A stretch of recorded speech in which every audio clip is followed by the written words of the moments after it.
Welcome to the Tax Talk podcast and the exciting conclusion of a three-part mini-series with Mr. Garth Epp titled Mindset, Method, and Motivation.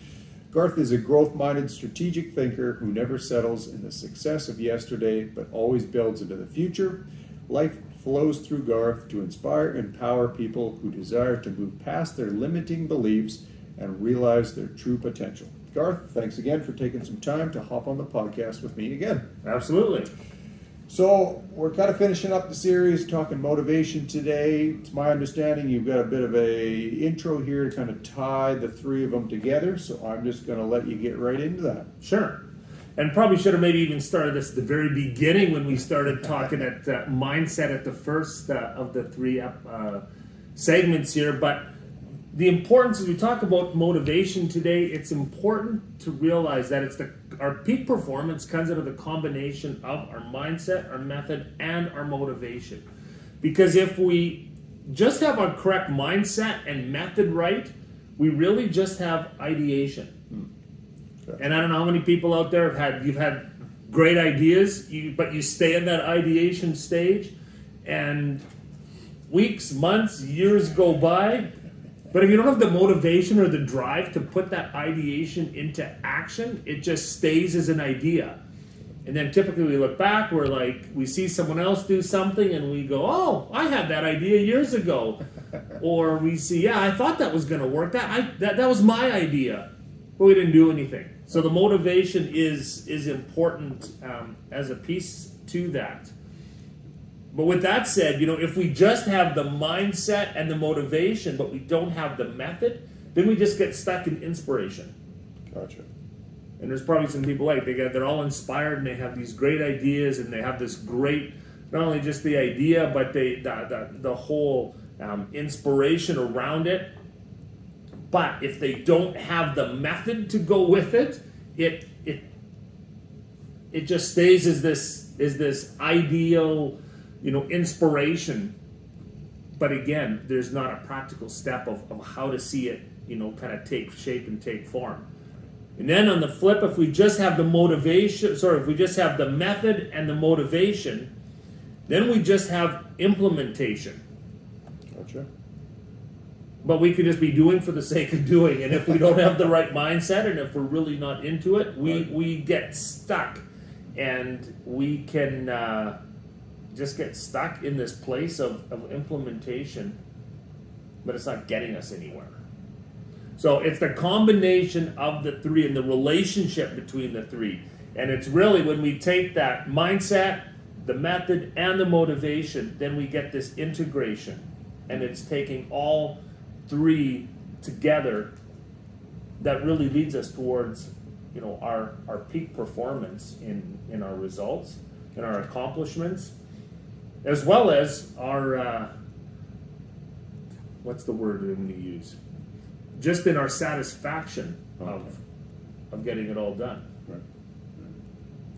So motivation is a key part. I don't know if you've ever, I can't imagine you've ever come to the office and not kind of felt motivated to get into those tax returns and get going. But motivation is what drives us and what helps us kind of move forward. Gotcha. So I think at the end of the day, you need to kind of have that integration of the three pieces, or you're going to be left spinning your tires if you've only got two out of the three, irregardless of which two you've got in the bank. Absolutely. Gotcha. Absolutely. So I guess it makes sense that we kind of delve into the motivation side of things and get that piece of the puzzle figured out for the listeners as well. So, motivation. Why is it so important for business owners? That's a good question. It is. Yeah, I was going to say, why is it important? Well, because if we're not motivated, life just sucks. Right. And it becomes a drag. And it really is the reason why we can be stuck sometimes. Right. Where we know what we need to do, and it's like we feel like, okay, I know what I need to do, I know I should do it, but I don't want to do it. And it's that thing that holds us back from taking the steps and the action that we have. And it actually can turn what we're doing into a real burden. Yeah. And instead of it, at one point it was something that we looked forward to doing, or we built the business, or we took this step because we were excited about it. Once we lose that motivation, we can actually really quickly start to resent what we at first were really excited about. Right. And it really sucks when we're motivated and just kind of living out of that dread and resentment of having to go to the office, having to do this. My business would be so much better if I didn't have to deal with customers. It's when we start getting that idea and that motivation drops, it just sucks the life right out of everything we're doing. So is this kind of I guess just me thinking about this from maybe my perspective, is this a bit of a fine line where, yeah, you need to have that motivation to go into the office every day to get the work done, and it's important because there's going to be times in life where things maybe drag along a little bit and you just maybe need to power through. But at the same point in time, do you have to find maybe a bit of a balancing point to say, there's nothing at the office that's motivating me to be there anymore? Maybe it's time for a bigger change? Is that something you kind of have to watch out for a bit? Yeah, that definitely can be something that we have to be attentive to. And I would say usually if we've lost our motivation, we've disconnected with some of our vision, Okay. our why, Gotcha. and what we're doing, That makes sense. why we're doing it. And it doesn't necessarily mean to always have to be connected with the business. My motivation shifted, as soon as I got married. Right. It was like, okay, I'm not just doing this for me, I'm doing this for us. And there's more at stake. And then, you add a child, and then you add a second child. So the motivation didn't always just come out of the job or the role or the business itself. Sure. It came out of what was kind of driving me behind that. And when we disconnect from our why, that's when we tend to lose some of that deeper motivation of moving us forward to, why are we doing what we're doing? Right. So yeah, maybe instead of focusing on some of those medial tasks that you hate doing, maybe taking a step back and looking at that bigger picture, that overall motivation as to why it is that you are doing what you're doing. And then maybe that'll help bring you out of that slower or uninspired time, I guess, to get you motivated into seeing that bigger picture again. Absolutely. Because motivation comes out of passion. Right. When we lose our passion, we kind of lose our motivation, or we lose our, diligence. So for example, there was a number of, almost 9 years, a little over 9 years ago, I thought I had a pretty busy life. I was in sales. I was a single dad. I'm kind of putting life back together. My weeks were full. My time was full. And all of a sudden I met a lady that was in Red Deer, and I'm in the Olds area at the time. And all of a sudden I started, dating my now wife. I needed to add some passion into my life and another reason to do something. And all of a sudden, I had a completely different motivation in life. All of a sudden, I had time in my week that I didn't have before. I was all of a sudden motivated to shift my schedule and still meet all the obligations of my role at work and my role in the church I was involved with, and as a single dad. But all of a sudden I had time to drive to Red Deer and spend the evening to Red Deer 2 and 3 times a week. So our motivation can come out of our passion, and often if we're feeling unmotivated and we've lost that drive, it's because we've disconnected from, I'm going to say, from some passion and some of the why that we may have or had at one point. Because when somebody is, I don't know, I know some guys that say, well, I'm not really motivated. However, you invite them to do a game of golf and they're all of a sudden motivated, and all of a sudden they've got some time and they can shift and adjust their schedule to make it to that to make that tea time. Right. There's lots of different things that we get motivated by what we're kind of passionate about. So it's bringing that passion into our work. Again, not just has to be about our work, but like, what does our work and what is our business, like, why are we doing what we're doing? And with that, people think, that we have to be passionate about the task itself. So I'm sure, I know you a little bit, I'm sure you're not super passionate about tax code. Not my favorite thing, no. But you Depends on have the job. passion to help out your clients. And how you help out your clients is by knowing the tax code. For sure. So sometimes we can get disconnected we think our passion has to be directly connected with the activities of our business or the activities of what we're doing. Right. And that can kind of pull us away from I guess really from connecting with why we're doing what we're doing. I had a mentor once that was in the courier business and the shipping business, and he said, I'm not really passionate about shipping big boxes across the country. He said, but I am passionate about business and passionate about helping people. So he had a very strategic hiring plan where he hired us certain demographics that traditionally had a tougher time getting employment. And the tool and the platform that he had was shipping boxes and in the shipping business, but it fulfilled the deeper passion that he had was to help give particularly guys with criminal records in their past a chance to start life over and to have a new vision for the future. And that drove him to be a better business person and drove him in the tasks of running that business because he had a deeper why than the task itself. That makes sense. Yeah, and I think that's a good point. There might be a lot of different ways that you kind of fulfill that ultimate passion or motivation, and there might be a number of tasks that are associated with that you would never even expect to be associated with it. I mean, there's probably a million ways you could go and help guys that have previous records, get back up onto their feet. Maybe the first thing that comes to mind is not owning a shipping business, but it probably worked in his situation and he was able to kind of lead into his passion and help people out that way. So kind of a cool story.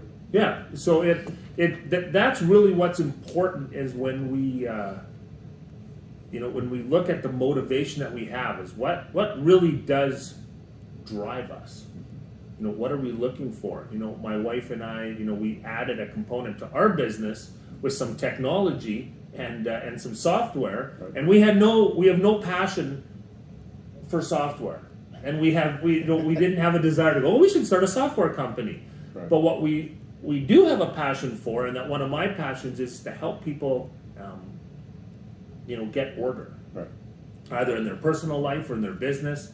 And as I was working with one client and seeing that he had some disorder, I was like, I'm going to help you find some solutions. And as I was looking for solutions for him, I saw an opportunity, and we just kind of started, stepping into that because we saw it as a way to help him get order. And then we saw it as a way to go, hey, if this worked for this gentleman, this will work for others. And it opened a whole new door. Again, are we passionate about, software itself? And no. However, we are very passionate about helping people, get the order that they need and how this software particularly works to help, small business owners, get some order in their systems. Greatly fulfilling. So, again, our motivation doesn't necessarily have to be out of a direct love for what we're doing, but is it fulfilling, some of the other deeper whys that we have in our life? Gotcha. Yeah, I think that's a good point. By you focusing on that passion, you're able to then find opportunities for yourself and your business that you might not have necessarily seen if you were more focused on maybe the task of putting together a software program that you're not really interested in. But by staying focused on that high level item, you find those opportunities to kind of expand that business onward. So Yeah, it's a good point, absolutely. for sure. Absolutely. So that's why it's so important to be connected with your why. Like, why are you doing what you're doing? Because once we know and we're connected with that why, that actually will help steer and guide a lot of the decisions that we're making. Right. You know, does this, does it make sense? Because it has to make sense to who we are and to what we're doing and to help give meaning to it. One of the things that I did that connected what I was doing with my why is when I was in the car business, I made a decision that one of my whys, again, is to help people and to help give them opportunity that they may not have had, otherwise. Right. And so I was connected with an organization that was helping single moms start a micro business in some third world countries. So I kind of made the decision, every time I sell a vehicle, I am going to buy or provide either a pig or a goat for somebody in that organization. Then Sure. help them start a micro farm with a pregnant pig or a goat. Sure. So that helped give a little more purpose to why I want to sell more vehicles. Right.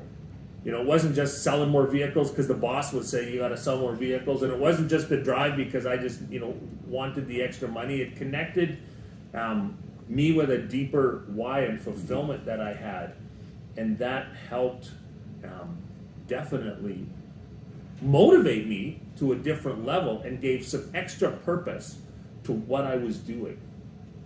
And the cool thing is, when other people connect with your why, they will join you if it resonates with them. Sure. I had different clients, and it was kind of funny. I had some clients that said they came back to me over and over again because I would donate this this animal in their name because they bought a vehicle from me. So when you kind of think about it, I think it was I don't know, it was about a $40. It was about a $40 is what it cost me Sure. to do that. Yeah. So they're going to spend $75,000 with me to buy a vehicle. So I'm going to spend the $40 to give them or to give that pig. But they resonated with the why. And once we let people know what our why is, it can also connect us at a different level with our customers and can affect our business in that way as well. So because people don't just, they don't have to exactly, resonate with everything that, we don't have to convince them everything that, we believe that they have to believe, but they really want to believe that we believe in it.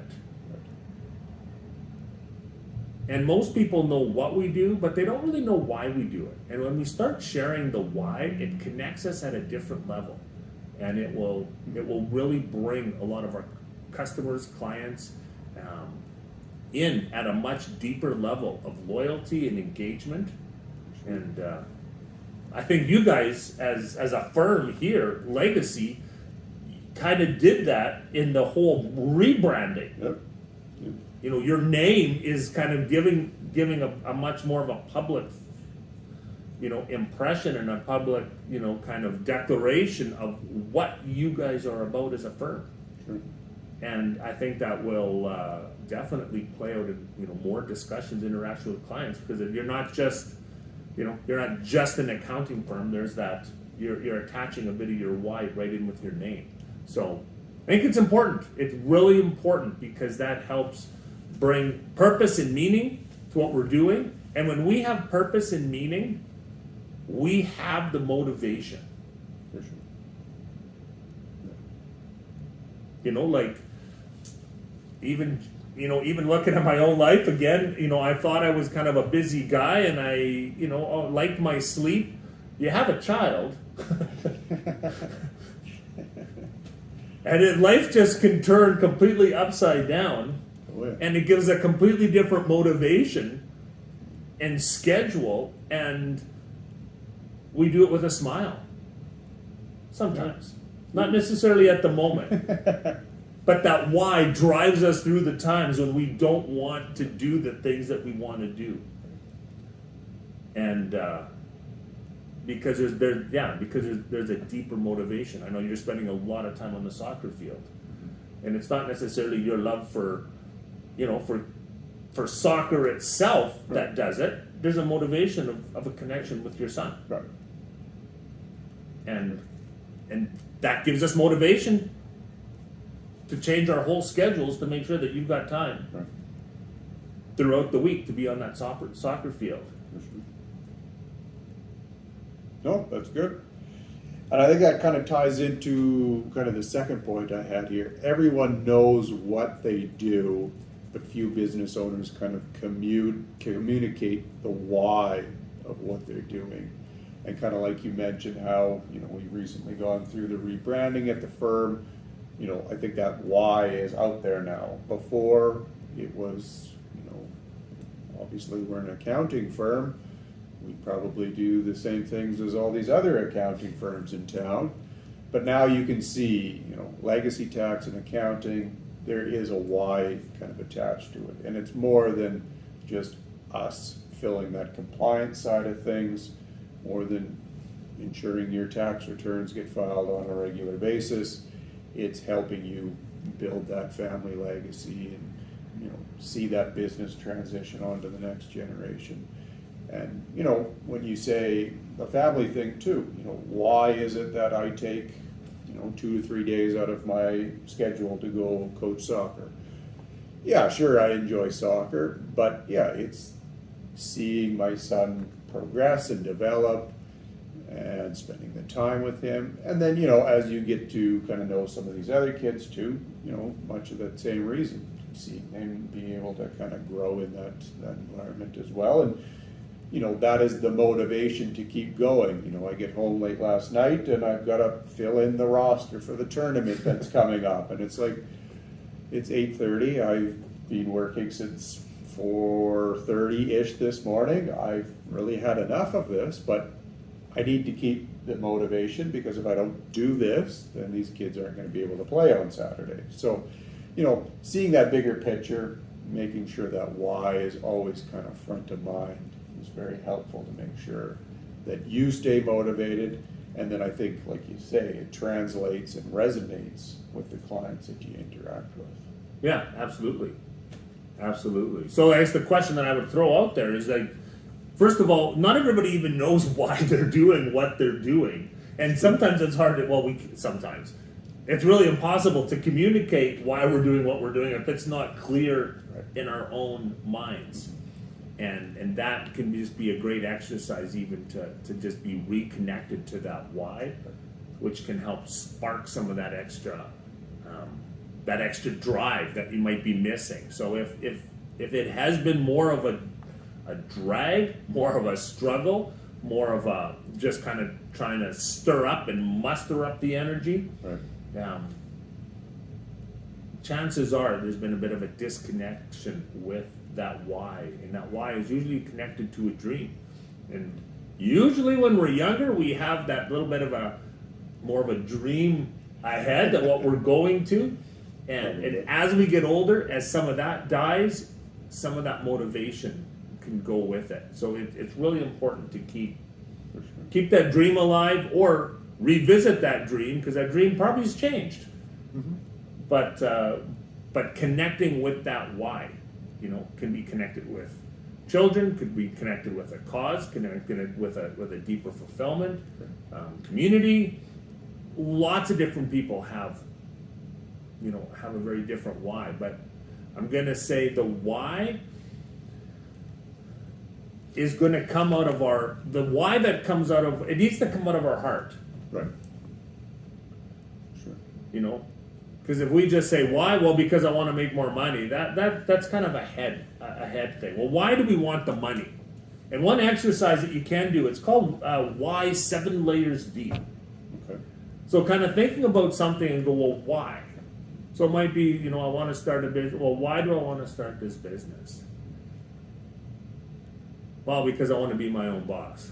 Well, why do I want to be my own boss? And as we go 7 layers deep, answering the first question and then going the why into that, what happens around why 3 or 4 is it starts to shift from our head to our heart. Interesting. And once we connect our why more with our heart, which is more with ourselves and the more fulfillment that we have, that is going to bring us to a whole different level.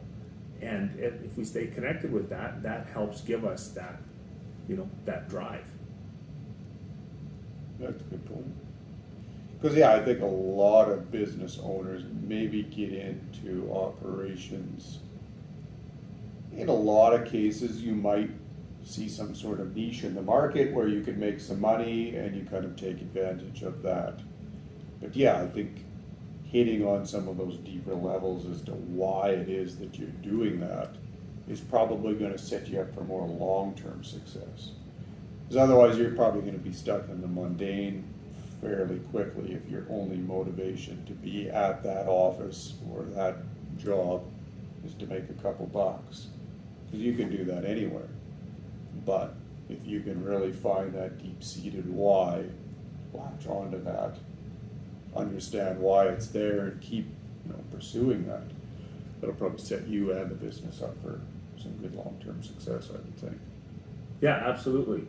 And that's where often kind of the whole idea of the whole midlife crisis can come up, because we kind of have this dream and this vision and the why maybe that started us, and then we kind of get to where we thought. When we get to that stage, that's when we're gonna feel fulfilled. We're gonna feel, but if we're not connected to that why, and if it isn't meeting that why that we have, even if we're aware of it or unaware of it, when we get there, we're like, well, this isn't what I thought it was going to feel like, or this isn't it, and then we kind of grasping at something else. Right. And so I would encourage you to, take some time and even try that exercise. The 7 layers deep. Go the why, and when you start getting down to that 7th layer, there's something usually quite profound that connects with people.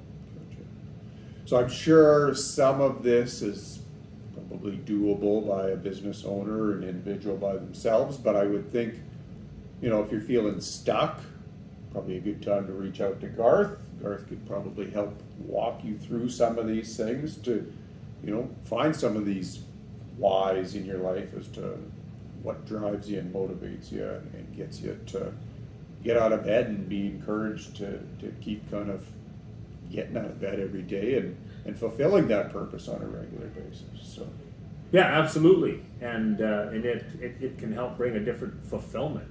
yes. And understanding this, and then say if you're a small business owner, you probably have some employees or people you're working with. So if you can connect what they're doing with their why, you bring their motivation to a completely different level. Right. And once you're not, because then you're not just trying to drum them up, with sheer, because the sheer determination is only going to get us so far. Through tax season. Through tax season.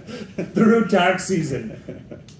But there's ways that we can then help motivate those around us, because ultimately we really can't motivate somebody else, because we're all motivated for our own reasons. Sure. Yeah, that makes sense. But what we can do is we can create the atmosphere and the environment that is motivating for them. And when you have a table, a staff room, a boardroom, a lunchroom, whatever, everybody around, they're all going to be motivated a little bit differently. But if everyone kind of attaches to the overall why and vision of the business and the company, that's going to move them together, and then it'll even take it to the next level if you can help connect them with their why and how their role and involvement in your business, your organization, your company, how it helps fulfill their why and brings them closer to that, you start functioning on a completely, different, I'm going to say different realm, different, different energy level than just everyone's there to do a job so they can get out of there at 5 o'clock and just hope Friday comes. Comes quicker than it did last week. Because I've worked at some of those places in my past, and it's painful. Not very motivating. So I think that's a good point. Everybody's in this office, for example, but beyond just showing up to earn that paycheck Monday to Friday, there's probably some deep-seating motivation that everybody here has. And I think it's probably wise as a successful business owner or leader in general to try and tap into those whys, because you got to bring out the best in your staff that way. You're going to get them into the position that they're best suited to operate in, and then you're only going to see your business grow and flourish as a result, because everybody's then functioning in a place that they're most productive, they're most enjoying their time at the office. So I think that's probably a good thing. Beyond maybe just figuring out what it is that drives you, then maybe once you've chatted with Garth on that, then maybe you bring in Garth to look at some of the deeper whys of everybody in the organization to kind of tie that whole picture together. Yeah, and it can be a powerful process that can just help raise the level of, again, we're talking the peak performance. So because you have businesses that they are doing all the right things. And you can kind of see them that they're doing all the right things, and it's like something just isn't clicking. What isn't it? Why isn't it clicking? Well, it might be a mindset issue. Maybe it's again kind of the motivation, the drive. But it's the combination of all three of those. And again, most businesses will spend most of their time, energy, and money on the method. Right. How can I do this better? Well, I need some more training. We need to certify this person in this. We need to do this. And it's kind of interesting. Sometimes, the greatest thing that we can do is,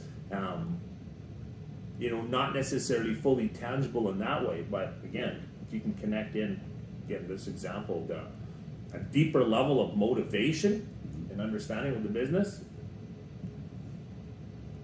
could be the thing that would help, move the whole ship forward. For sure. And increase something, that 5 or 10% or even more.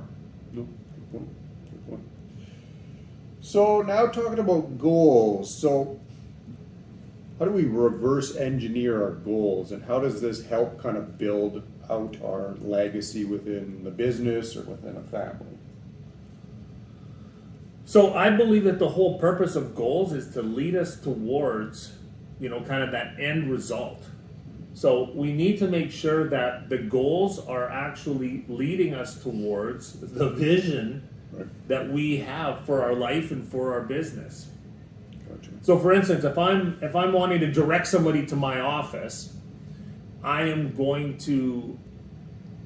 could give you directions. There's probably 100 ways to get to my office. Right. It all's going to depend on where you're starting. Makes sense. First of all. So once we know where we're starting and where we want to go, then we can create a map of how to get there. Do you turn left, after the tracks or right after the tracks? Depends. From which side are you coming? So it's important to make sure then that we reverse engineer the goals. First of all, get really clear on where we want to go. What does success look like? And then a reality check. Okay, where are we now? And then all the goal is really the plan of how we're going to get there. And what I believe that most people get caught up in is they get more committed to the plan than they do get committed to the end goals. Gotcha. Because in life and in business, things change, they do. shift. They do. And some will say, and we probably heard it, well, we've always done it that way before. We tried that once and it never worked. And we get so committed to what we've experienced or what the plan is, or, our projections said, we're going to do this in the third quarter. And it's like, well, yeah, but we're in lockdown again with COVID. Like, it ain't working because there's other obstacles, there's other things that have come up. Right. But sometimes we can get so committed to the plan that we kind of disconnect from where we want to go. And really the question we need to ask ourselves is this serving me? Like, is it getting me to where we want to go or not? Right.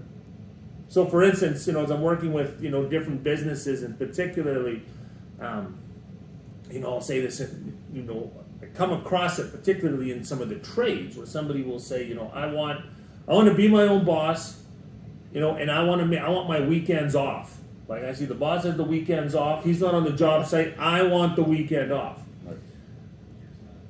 So that's kind of their motivation. That's one of their whys. It's really not that they want the weekend off. The why is going to be deeper than that. It's probably because they want to spend time maybe with friends, with family, doing some of the things they enjoy that they feel like they haven't been able to. So the why isn't, the head says the why is because they want the weekend off. But the heart, there's a deeper... Sure.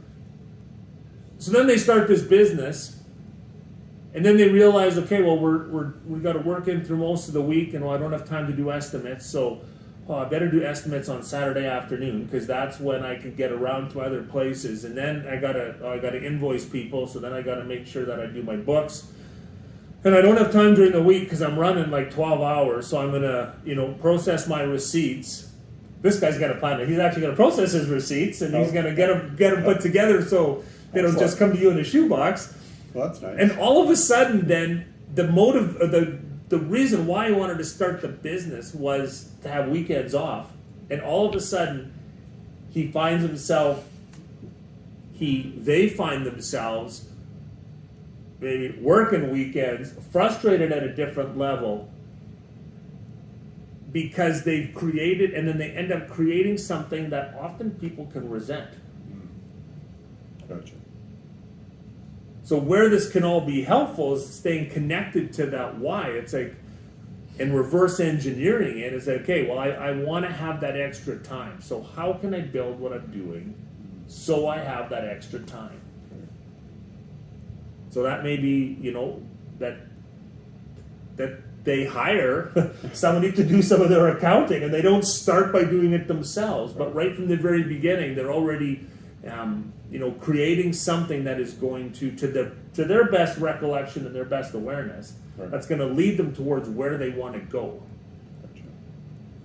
Because if it's just money, we end up doing all kinds of stuff that we don't want to do, and often it gets us into a place where we didn't want to be. And we would say, "Wow, it's not worth it all the time." So reverse engineering is getting really clear: what does success look like, and then what's the path that's going to get me there.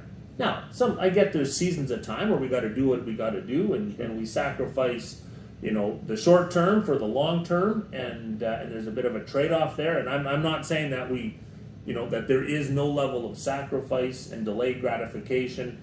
That all ties into this. However, we want to make sure that if we have a vision of where we're going, then we can intentionally create the path to get there. So that takes knowing where we want to go, being honest of where we are today, and then, okay, how are we going to get there? So I think that kind of ties back into that why, where you're going, why you're doing something. If you have that clearly defined, then you can, reverse engineer these goals and ensure that the things that you're putting into place keep taking you to that eventual point, and you're not just putting some things in that method bucket. We're doing these for the sake of doing these. They look good on paper, but they're not really getting us to where we want to go as a family, as a business, whatever the case might be. So always coming back to that why, what it is you're doing, finding that, ongoing fulfillment is probably going to be the key to being able to put these goals into place to carry yourself along long term. And like you say, you're going to have some tough times. That's how life goes. But maybe by having things organized in this kind of manner, you're going to be able to avoid some of these maybe longer spells of drudgery in the business where you're not enjoying things. So. Absolutely, and it can help sustain us through some of that, Right. because we're creating what we're doing. So in my business, particularly in the software side, one of the things that we have been moving towards is a lot of those services are based on a subscription model. Yep. Now, if I were to charge right up front, I would have the money today and it would take some of the financial pressure off right now. However, one of my whys and values is more of a long-term sustainable business that will require me to do less time Right. into it. So I know, and that is part of ties into some of my motivation and drive. Well, why am I putting in this time now? Because I'm building a process and a system and a model that's going to return later. So there is some of that delayed gratification with intention going, okay, I know I'm doing my investment up front of my time, Sure. and the return is coming over time as this business model kicks in and plays out over time. And we do this in certain areas, like if we're looking at investing in property, for instance, if we're clear on what's a good property investment, it has to come down, well, what's our motivation? Like, are we looking for cash flow? Are we looking for equity? Are we looking for a quick flip? Right. Because what our motivation is going to determine if it's a good deal or not. And if we want to just hold and build some equity, you probably don't want to purchase the burnout insurance claim building on the corner of the block. Fair enough. However, if the goal is that, hey, we want to get some cash flow, we're going to put in some time, we want a project, we want to do a flip, that might be the perfect property. Right. So what's the perfect property? It kind of depends on what your goals are. Sure. And really, that kind of simplifies it. But our businesses are kind of the same way. Is this a good opportunity for my business to go forward? I don't know. How does it align with your why? How does it align with your end goals? And if we don't have them, we just make decisions that later we can question. Right. And go, why did I do that? And we were just using certain factors in the decision-making process that we shouldn't have been, because they were kind of irrelevant in that circumstance. No, makes sense. Yeah, and I think that kind of then ties back into maybe that first episode when we looked at mindset. We come to the realization that, we can't manage time. We can only manage ourselves. So making sure we've got the why, putting goals into place that are going to get us to there, and we're being intentional with it. So we're not spending a year, 3 years, 5 years working on the business or working on ourselves and then reflecting backwards, and we say, well, what's the point of doing all of this? I'm still not happy. I spent, way too much time at the office. I never saw my family. Yeah, maybe I've got a bit of money, but I can't spend it because I'm always at the office, et cetera, et cetera. So, yeah, I think we've got to pull all of these in together and make sure that they're working in unison. Otherwise, we're going to be, looking at that chair. Instead of having 4 legs, we've got 3 legs, and we're almost there, but we're just not quite right. And whatever we're doing here, it just keeps kind of flopping down. So if we have all 3 in place, probably move along that road a little bit smoother. Absolutely, and that's really where you come in your role, and often, I think people aren't thinking that long term of because Right. How you're going to help structure the company, how you're going to help structure the corporation, how you're going to structure shares, how you're going to structure, dividends. Like we could go into like On and it, on and on and on and on and on. Like you can't really structure it. Like you're going to how do you phrase that? You're going to want to help structure the business for them to help meet the goals that they have of what is, is it a long term, or is there a succession plan, or is it to build it and get out? Because that's all going to affect, Sure. the structure of what you do and how you do it. And, sometimes we can just go, well, I'll deal with that later. And one thing I have learned, spending time with Jared and Caleb, who's been on the show as well, is dealing with those things later from the accounting and from the legal side is never cheaper. No. Oh yeah, I was going to say almost never, but I don't think it is ever cheaper, or often it's definitely not easier. For sure not cheaper, but definitely not easier. So it's just really important to get some of these things, not only for your sake, but then how you can then really utilize the strength. Because there's nothing worse than saying, well, your tax bill is this. If I would have known this, we could have probably done it a little differently and you wouldn't have this tax bill. Right. Like, none of us want to hear that. So again, tapping into some of this why, understanding it, sharing it, sure. and having it part of your overall strategy with your other professionals like yourself just moves us closer to that end goal. But we need to know what it is. Right? Yes. Before, if I don't know what it is, how am I ever gonna how am I ever gonna portray it to you? For sure.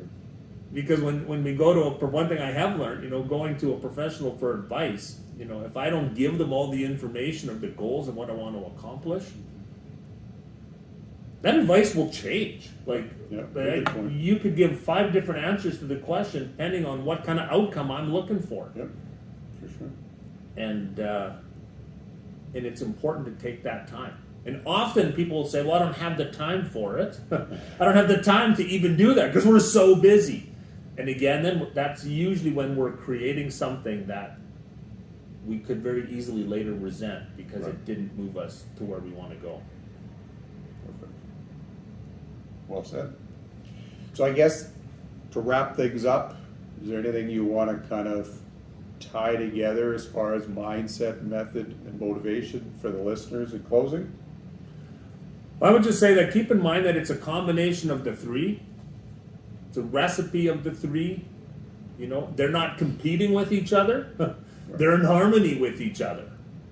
And as we become connected with kind of each of them, then they can be in harmony, and there's kind of a rhythm that we can fall into. And it's kind of like if you listen to kind of a favorite song. At one point, the background musicians may back out and the lead guitar may take it for a little while. But then probably the lead guitar is going to die down and everyone's going to kind of come back in, or maybe they're going to move into, a stronger bass section. And so the mindset, method, and motivation, sometimes might be focusing more on one. Doesn't mean the other one stopped playing. They just are playing a little more of a supporting role. Right.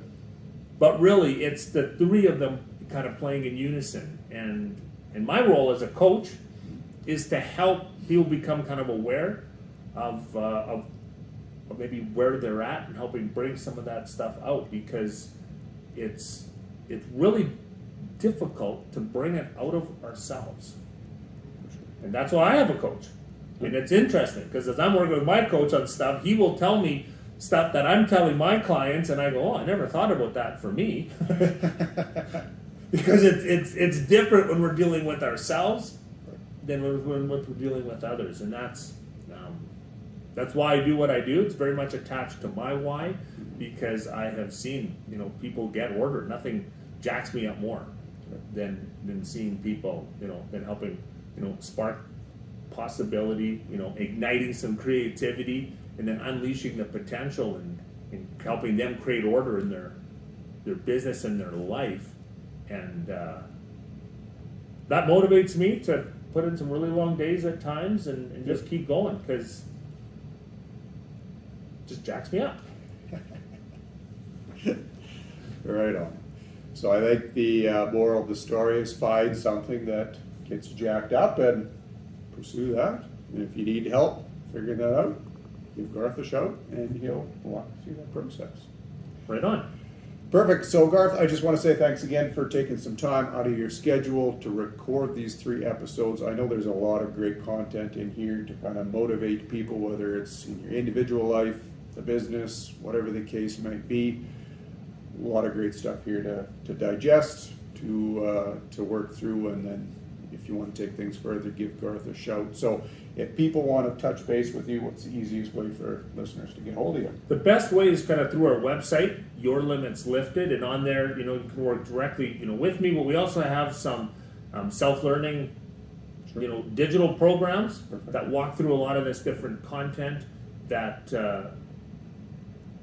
that clients have felt really, helpful as well. And so there's a number of different ways to engage and in the work that we do. Perfect. I'll put all of Garth's contact information in the show notes below.